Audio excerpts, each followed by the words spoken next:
عليكم ورحمة الله وبركاته طلابنا حبايبنا الصف الأول الثانوي، أهلا بيكم وحشيني كتير. رب تكونوا بألف صحة وعافية وسلام. النهاردة يا حبايبي الحلوين هنحل من كتاب المعاصر على جرامر يونت 8، واللي بتتكلم عن ال present simple وال past simple، المضارع البسيط والماضي البسيط، من أسهل القواعد في اللغة الإنجليزية بإذن الله. نبدأ بسم الله نحل. يا رب اجعل لنا الصعب سهل وأنت رب العالمين. بسم الله توكلنا على الله. أول سؤال بيقول إيه؟ لينا usually هي عادة إيه؟ the 18 o'clock train to work، الساعة 8. بدل عطاك يا سنة أولى usually ده الظرف تكرار، والساعة 8 يبقى ده تايم تيبل اللي هو جدول المواعيد، يبقى مضارع بسيط على طول، يبقى catches يلحق. هتقول يا مستر ليه ما خدتش كاتش؟ هقول لك بص يا حبيبي انت عندك هنا لين يعني شي، فشي ما هتاخدش مع الفعل الانفينيتيف المصدر، هتاخد يا اس يا اس يا اي اس. اوكي. آية late for work، آية اتأخرت عن العمل. احنا قلنا بالنسبة لظروف التكرار قبل الفعل الأصلي وبعد verb to be، بعد verb to be. قبل verb to be غلط، بعد verb to be صح، بعدها قبل هاز غلط، عايزة تصريف تالت وهنا مفيش تصريف تالت برضه غلط. تمام. هنا وين ماشي عندك يوجوال يبقى مضارع بسيط برضه ومصدر خلاص. يبقى انت كده تعالى بص لقيت يوجوالي وهنا كويستشن يعني عايز يقول لك سؤال. تمام. عندك يو هل بتاخد دو ولا داس؟ بتاخد دو بس بكل بساطة. تمام. السؤالين اللي جايين بنفس الفكرة، كل ما انا عامل لك عليهم كده يعني عايز اقول لك ان فيهم فكرة بس نفس الاسئلة. ايه الفكرة؟ ان تعالى بص معايا هنا come وهنا comes. طبعا قلت لك ان لو جه المصدر يبقى هتاخد doesn't، اما لو جه مضارع بسيط يبقى هتاخد never على طول كده. تمام. يعني معناها ان عمر لم يذهب الى العمل متأخر. تمام. برضه 6 و7 نفس الفكرة، بيقولك I always the piano after I come home from work، يعني هي دايما بتلعب على البيانو لما بترجع البيت. تعال خد معايا come وcame، هنا ماضي صح؟ سوري مضارع. تمام يبقى لازم اخد مضارع، يبقى بلاي. هتقول يا مستر ليه ما خدتش بلايز؟ هقول لك اي عيب عليك، تاخد الفعل في المصدر. اوكي. نفس الفكرة هنا كام؟ ده ماضي يبقى هاخد بلاي. شكرا. بس كده. هنا مضارع فخدت بلاي، هنا ماضي خدت بلاي. تمام. برضه السؤالين بنفس الفكرة، بيقول لك he usually لقيت usually ظرف تكرار. تمام very quickly so we didn't understand him، احنا ما بنفهمش منه. ماشي. الجملة التانية زيها بس الفرق هنا انت عندك didn't understand وهنا عندك don't understand. هنا بدل لقيت didn't understand ماضي خلاص didn't يبقى لازم اخد ماضي. تمام. وظروف التكرار بتيجي مع الماضي والمضارع مفيش مشاكل. تمام. الماضي يبقى spoke تحدث. تمام. يبقى هو متعود ان يتحدث بسرعة واحنا ما فهمناش منه. تمام. هنا don't يبقى مضارع، يبقى انا عايز مضارع يبقى speaks. تمام. طبعا الاس عشان فيه هي speaks، وطبعا هو ما جايبلكش speak فيعني يعتبر مسهل الموضوع. تمام. my friends اصدقائي often من ظروف التكرار my birthday party and me nice parties. ماشي. هنا عندك ايه came مش ماضي يبقى انا عايز ماضي يبقى جاف اعطاني. تعالى في اللي تحتها هنا اعطيك ايه برضه نفس الجملة بس اعطيك هنا كم مضارع يبقى انا عايز مضارع يبقى جيف. وقلتها لكم في الترم الاول سنة اولى المضارع يحب المضارع والماضي يحب الماضي. تمام. نفس الجملة بس. وفي قاعدة تانية ممكن اقولها لك ان and اللي قبليها زي اللي بعديها، دي قاعدة تانية برضه عشان أسهل عليك الموضوع. تمام. الجملتين برضه دول بنفس الفكرة. بيقول لك ايه هنا عندك when I was on holiday was لما كنت في اجازتي I tennis every day كنت بلعب كل يوم. وهنا برضه I am نفس الجملة ونفس الفكرة. تعالى هنا انت عندك ماضي صح صح تمام. يبقى هاخد ايه على طول بلاي ماضي بسيط بس كل سهولة. تمام.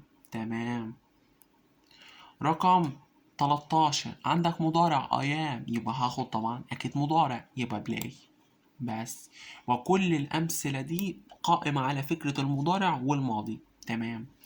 السؤال رقم 14 بيقول لك ايه بيقول لك سما an email أرسلت الإيميل المفروض لأصدقائها but she had received no reply so far يعني بيقول لك هي أرسلت الإيميل. طبعا بص أنت عندك فاعل وهنا عندك المفعول فأي حاجة مجهول غلط يبقى ده غلط وده غلط.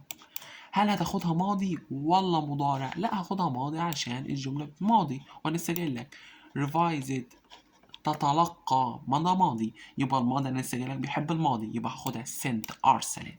تمام. rubbish and burn it القمامة دي سنة أولى عاقل ولا غير عاقل؟ غير عاقل. تمام. يعني جملة مبنية للمجهول. تمام يبقى حوش أي حاجة معلومة. هل هاخدها is ولا are؟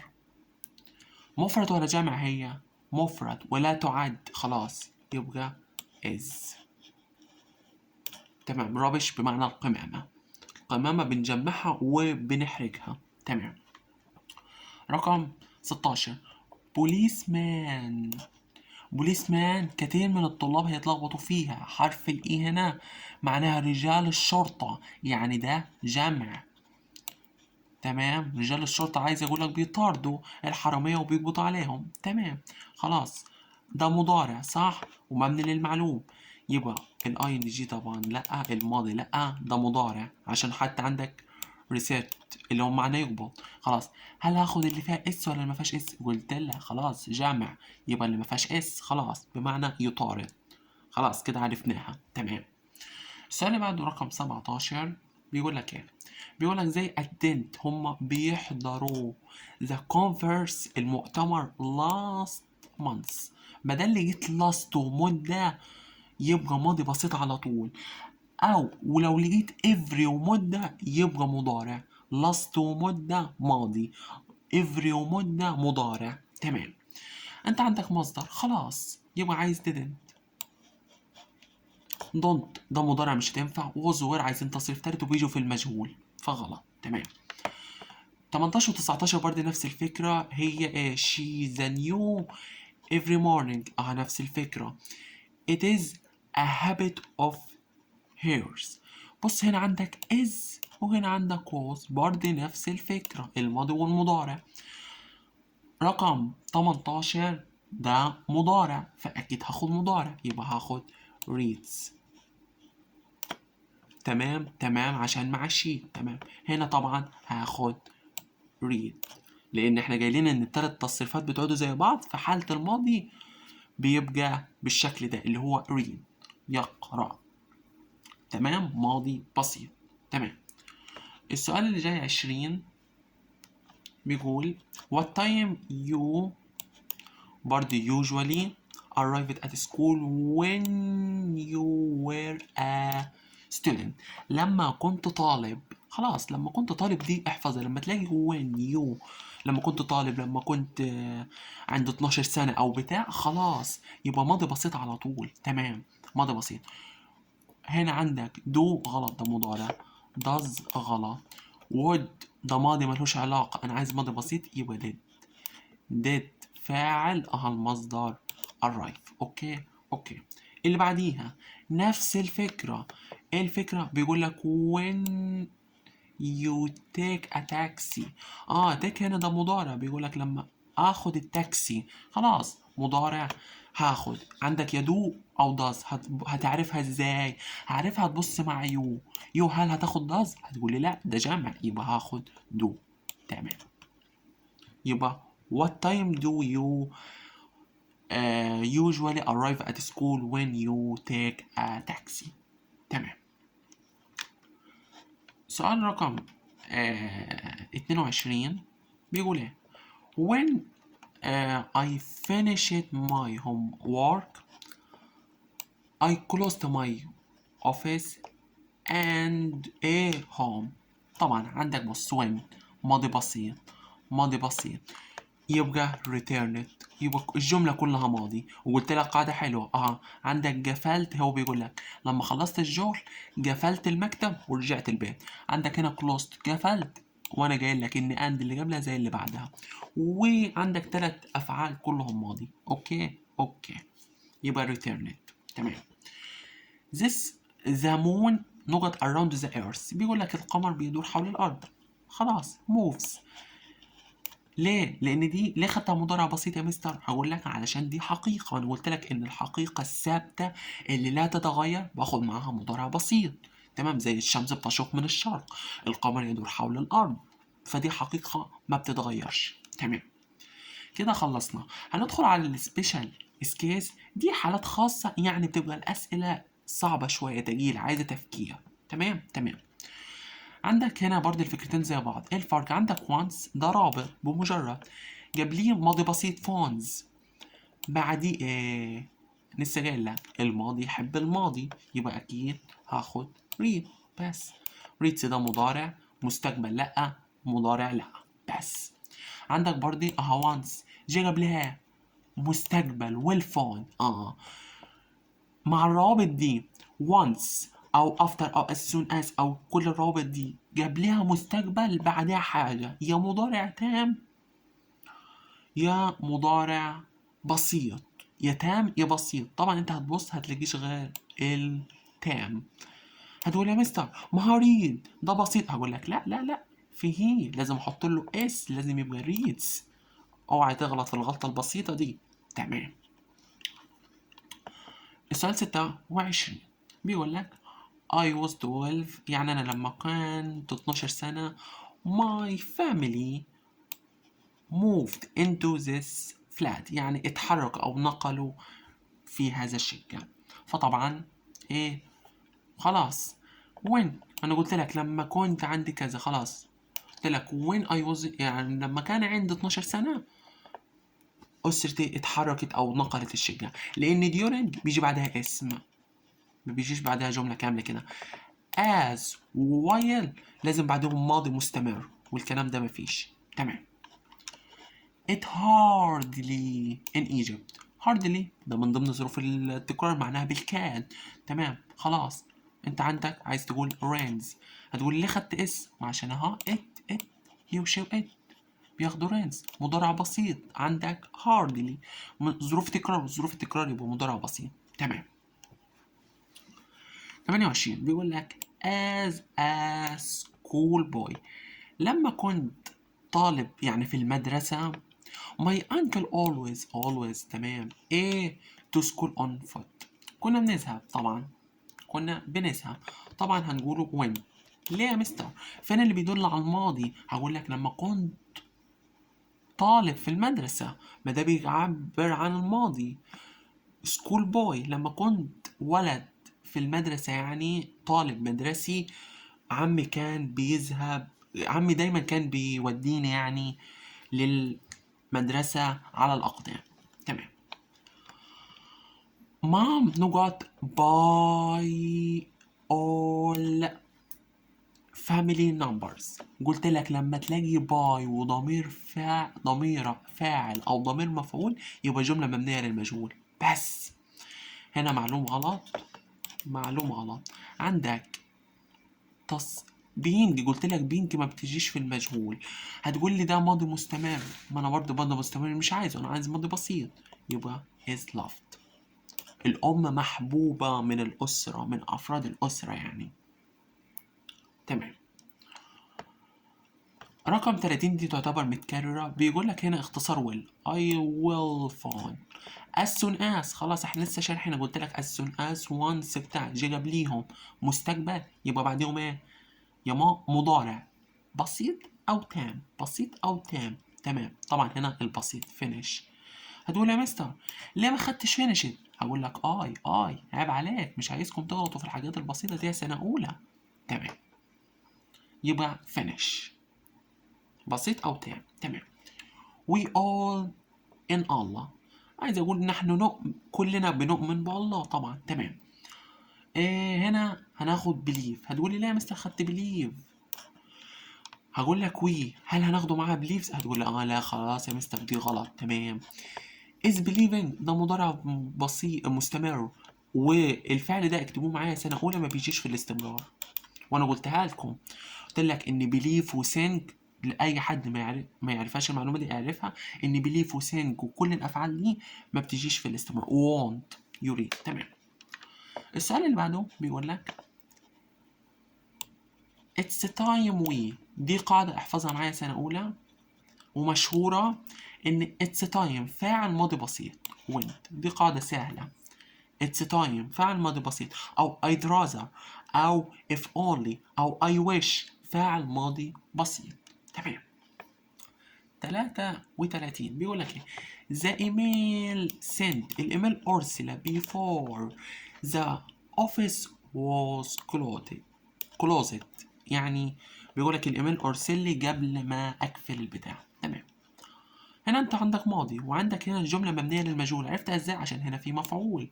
صح؟ ايوه تمام، يبقى مفعول. خلاص، يبقى انت does ما عايزهاش عشان هنا عندي ماضي، وار برضه ده مضارع، يبقى انت عندك بين was وهاد، وده سؤال. تمام.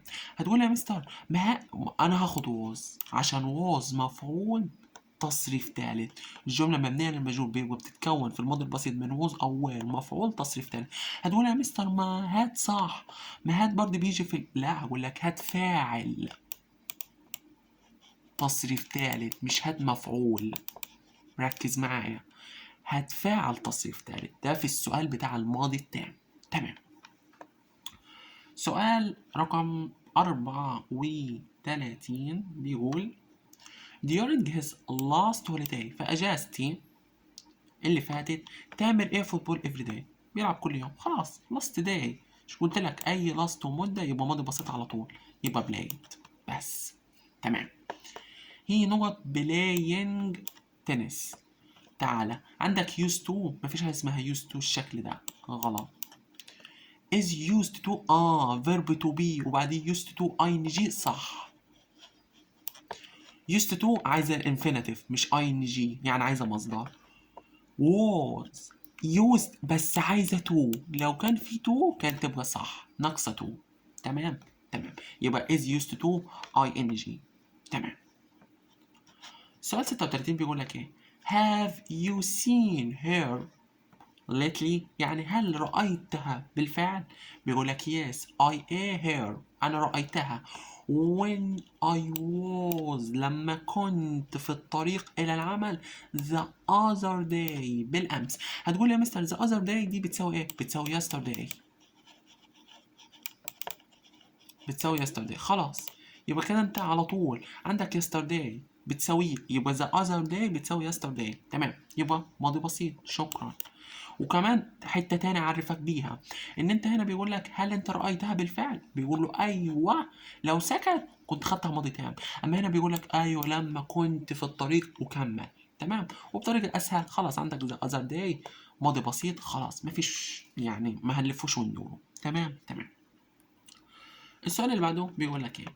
all the information I read in this book very valuable and useful. بيقول لك كل المعلومات اللي انا قريتها كانت ايه. تعال بص، هنا بيقول لك ايه؟ المعلومات ده مفرد، وفي اللغة الإنجليزية إن المعلومات دي ما بتجمعش، يعني لا تعد، فأي حاجة لا تعد يبقى باخد معاها is مفرد مش are. بطريقة سهلة تاني، بطريقة تاني، أنت عندك هنا this book، الكتاب ده مفرد ولا جمع؟ مفرد، خلاص يبقى هاخد معاه برضه is بس، بطريقة سهلة. أنا بحاول أبسط لك المعلومة بقدر المستطاع. تمام. تمام، وبإذن الله موفقين. السؤال اللي جاي ركز فيها سنة أولى، سؤال تقيل شوية. بيقول لك إيه؟ بيقول لك 10 people، 10 يعني 10 أشخاص إيه to have been injured in the crashed يعني في الصدمة يعني. طبعا 10 أطفال إيه طبعا أنا هاخد were sorry reported. هنا بيقولك ال10 أشخاص دول تم تقريرهم إن عملوا إصابة، يعني أنا عايزة مجهول. هل هنا لو بصيت معايا إن هقولها لك بطريقة تاني، بص هشرحها لك بطريقتين. الطريقة الأولى سنة أولى إني هو بيقولك ال10 أشخاص دول هل تم تقريرهم ولا تم تقريرهم إنه اتصابوا في حادثة. تمام. الطريقة التانية سنة أولى، هل بعد النقط هنعتبرهم إن هم دول فاعل؟ هل بعد النقط في مفعول؟ هتقول لي لا يا مستر مفيش مفعول. خلاص مفيش مفعول يبقى الجملة مبنية للمجهول بطريقة سهلة. حاجة تالتة، انت في الاختيارات مفيش غيرها، يعني دي اكتف يعني مفعول سوري معلوم، ودي معلوم ودي معلوم، خلاص يبقى هي مفيش غيرها المجهول. يعني استبعاد اختيارات ماشي، او بالطريقتين هل في مفعول ماشي او بالترجمة. شوف انت الطريقة اللي تناسب حضرتك. تمام. السؤال اللي بعده بيقول لك don't open the door until I نقط tell. هتقول ايه يا مستر؟ عرفها ان حضرتك حلتها بسرعة. اقول لك ماشي اهدى. عندك until قلت لك بيجي قبليها حالتين، يا بيجي قبليها ماضي بسيط منفي او سوري او حاجة تاني. انا مش هتكلم عن الماضي هنا عشان خدناها مضارع، فانا هتكلم ان until ليها كذا حالة. بيجي قبليها امر منفي اللي هو زي don't او never والمصدر، او مستقبل وقبليها قلنا يا مضارع بسيط يا مضارع تام. بس بكل بساطة هنا جاي قبليها ايه؟ امر منفي يبقى قبليها مضارع بسيط او تام. هنا في الاختيارات مفيش غير البسيط بس. تمام. بيقول لك I am sure he نقط a Samsung laptop. بيقول لك انا ايه ماشي he just doesn't want to lend it to you. بيقول لك انا متاكد. بص having ما بتجيش في الاستمرار. تمام. انا هاخد has ليه؟ انا عايز اقول هو انا متاكد ان عنده، ما معنى عنده او لديه او معاه لابتوب سامسونج، وده هيخليني مش هستلف منك مش هحتاج منك. تمام. فانت اعرف ودي مش مستقبل ولا مستقبل، فانت هنا مضارع بسيط عادي ما فيهاش اي مشاكل. وليه ما خدناش الاولى؟ عشان قلنا ان هاف ما بتجيش في الاستمرار، يعني ما بيجيش معاها اي ان جي. تمام. when Salma read a story she interested in that moral. يعني بيقول لك القصة اللي قريتها سلمى دي كانت قصة مشوقة وأخلاقية. تمام.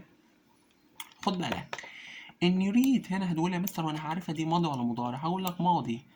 هتقول لي معلش يا مستر عرفها أنا برضه. هقول لك ماشي يا حبيبي أنت غالي عليا. سلمى صح. لو سلمى لو عايز يعملها مضارع هيحط لها اس عشان دي شي صح، بتعود عليها بضمير شي بس، يبقى كده ماضي بسيط. يبقى انا لازم اخد ماضي، يبقى المضارع غلط. عندك ماضي. انا قلت لك ظروف التكرار يجوا قبل الفعل الاصلي بعد فيرب تو بي. احفظها معلش الاغنيه دي حتى انا في فيديو الشرح قلتها لك. هنا جاي ايه؟ قبل الفعل قبل فيرب تو بي. غلط. انا عايزها بعد فيرب تو بي. ظرف التكرار عايزه بعد فيرب تو بي، يبقى was usual. تمام. عسل كده. تمام. يبقى was usual. تمام. تعال ندخل على اخر حاجة اللي هي check understanding، ودي هنا محتاجين فهم بس انا هسهلهم عليك. بيقول لك he used to work as a fighter، يعني انا شغال رجل اطفاء. معناها ايه؟ بص ما ده اللي جيت used to هنا معناه ان هو كان شغال ودلوقتي بطل، بتساويها على طول بدون تفكير no longer. he is no longer a firefighter، يعني هو لم يعد. يبقى لما تلاقي used to مصدر دي بتساويها no longer. تمام او no more. تمام. it's time عمر it's time وI'd rather ودول عمر بايت. بيقول لك ان عمر بيرجع لي فلوسي، دفع لي الفلوس. ده معناه احنا دي اتس تايم والروابط دي معناها شيء عكس الحاضر، عكس الواقع. هو بيقول لك يا بيتمنى يا ريت ان عمر يدفع لي، يرجع لي فلوسي. هنا معناها في الحقيقة اني ما عطلوش. يبقى عمر hasn't returned my money، يعني ما عطلوش الفلوس. السؤال اللي بعده بيقول لك I would rather سلمى hadn't used، يعني هي ما بتستخدمش my cream yesterday، هي ما استخدمتش الكريم. ده معناه ايه؟ لا ده معناه ان استخدمت، ده معناه ان استخدمت. يبقى طبعا هنا هاخد ايه؟ سلمى used my cream yesterday، ده معناه ان استخدمت. تمام تمام، ركزوا مع في السؤال ده يا سنة أولى، إن هنا معناه استخدمت. هو بيقول لك هو ما استخدمتش بالأمس، لا هو معناه هنا إني used to، فهنا معناها used. تمام تمام. بيقول لك السؤال اللي بعده بيقول لك plants get their food from the sun، بيقول لك إن النباتات بتحصل على الطعام من الشمس، فدي معناها إيه؟ إحنا جايلينها فاكت، حقيقة، حقيقة ثابتة خلاص، إن النباتات بتحصل على غذائها من الشمس، فدي فاكت مش هابت عادة، لا لا لا، ولا عادة ماضي ولا عادة مضارع ولا حقيقة مستقبلية. تمام. آخر سؤال I don't smoke heavy any longer. بص لما تلاقي don't أو doesn't وفي any longer معاهم الكلمتين دول any longer أو any more، الكلمتين دول بيجوا في الآخر وجابليهم مضارع بسيط منفي. فطبعا دول بيساووا ايه؟ دول بيساووا used to be a heavy smoker، يعني ان هو هيبقى اكثر او هيصبح اكثر مدخن يعني. تمام. يبقى لما تلاقي anymore او الجمل زي دي وقبلها مضارع بسيط منفي يبقى بتساويها used to. تمام تمام كده. خلصت معاكم سؤال حلنا النهارده من كتاب المعاصر. فلو عجبك الفيديو فما تبخلش علينا بالاشتراك في القناة وتفعيل زر الجرس عشان يوصلك كل فيديوهاتنا القادمة بإذن الله، وتدعمنا عشان نستمر في نشر المزيد إن شاء الله بإذن الله. فأتمنى لكم التوفيق، وانتظرونا في فيديوهاتنا القادمة بإذن الله مع حل الكلمات يونت 4 ليسون 4 و5 بإذن الله. أشوفكم على خير الفيديو القادم.